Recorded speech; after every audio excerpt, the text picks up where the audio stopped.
Hello chess lovers, Suren here, and in this video I want to share with you a fascinating attacking game played by Alexander Alekhine against Nikolay Zubarev. The game was played in 1915 in Moscow. At the time of this game, Alekhine was 23 years old and he opened up with d4. Knight f6 by Zubarev, c4 e6, knight c3, bishop b4, black goes for Nimzo-Indian defense. Alekhine is choosing the classical variation queen c2, after which black has several options to choose. Black can either castle kingside or play c5 or d5 or knight c6. In our game we have b6. Black is preparing an immediate fianchetto of the queenside bishop. e4, white is establishing this powerful pawn center, and bishop b7, which is considered to be not the best continuation according to modern theory. Nowadays in here usually black is playing c5. Chinese grandmasters Ding Liren and Wei Yi played this line, but in our game we have bishop b7. Already there is too much pressure on e4, that's why Alekhine developed his kingside bishop. Bishop takes c3, b takes c3, d6, knight e2, knight d7. Black allowed white to gain a space advantage and in return set a very solid formation. In here we have castling by both sides, and this time we have f4. In return, Alekhine is playing very aggressively and all the time wants to grab space and create attacking chances. Already at this point the threat is e5, and in the end of the day, after white kicks away the knight from f6, can win the pawn on h7. That's why black responded with h6, knight g3, queen e7, queen e2. White wants to play bishop a3. That's why he's first playing queen e2 in order not to allow knight g4 jump followed by knight takes h2, which can lead to some complications. That's why we first see this prophylactic queen e2 move, and only after rook e8 we have bishop a3 with e5 threat, c5 by Zubarev, and rook a e1, king h8, and this time we have d5. Alekhine gives this move an exclamation mark, but according to Stockfish, playing e5 is stronger in order to open up the light squared bishop's diagonal. Of course, white has a great attacking chances, but in our game we have d5.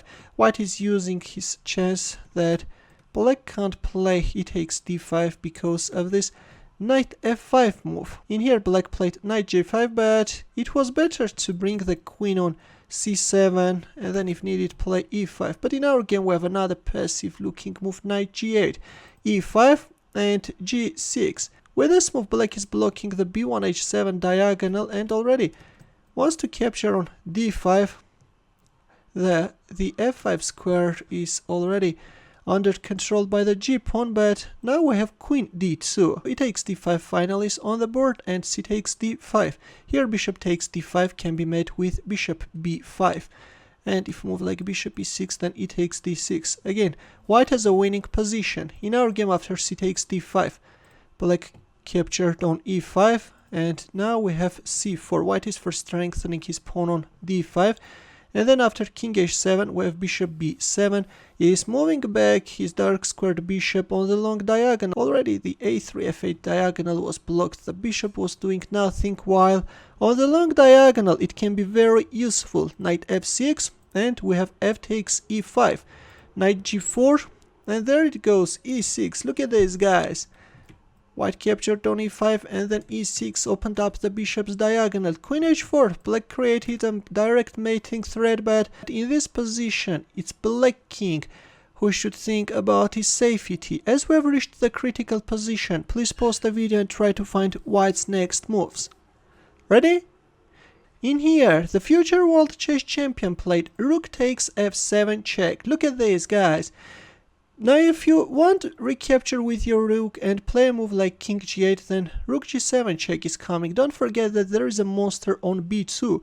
If king h8, then rook takes g6, discovery check is coming, and then simply h3, white is neutralizing the mating threat and it's over. Black king is in a mating net. After rook takes f7 check, we have rook takes f7, and this time we have bishop takes g6 check. I'm sure that rook takes f7 you saw, but did you find bishop takes g6? This is a move which leaves black no chance to survive. Black king becomes very vulnerable, and this time white queen is starting to harass him. Queen d3 check, king g5, and after bishop c1 check we have a resignation. It's difficult to find a good square for this king. If king f6, then queen f3 check is coming, and then queen takes f7. This is a total destruction, guys. That's why after bishop c1 check, we have a resignation. White first played bishop a3 and then bishop b2, bishop c1 check, and won the game. Nice bishop maneuver by Alekhine, right? Well, in the end, let's also solve a chess puzzle. Please take a look at this position and try to find the winning line for white.